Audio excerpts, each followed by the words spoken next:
বৃষ্টি বৃষ্টি হলে মনটা এমনি ভালো হয়ে যায়। আর বৃষ্টি দেখতে কার না ভালো লাগে। আকাশটা অনেকটা সুন্দর লাগছে বৃষ্টি হলে।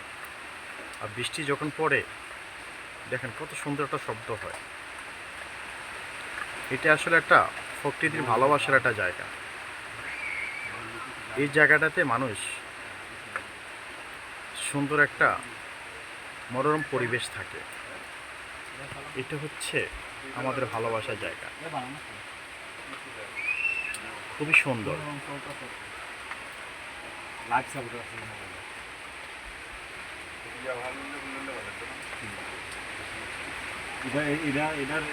এটা করলে আমি দেখলাম ধরে এটা করলেই তো ধরে যে ধরনের যন্ত্রপাতি আছে এক্সট্রা আমরা হান্ড্রেড সাথে ধরে তুই এটা কি মোবাইলটা কিনা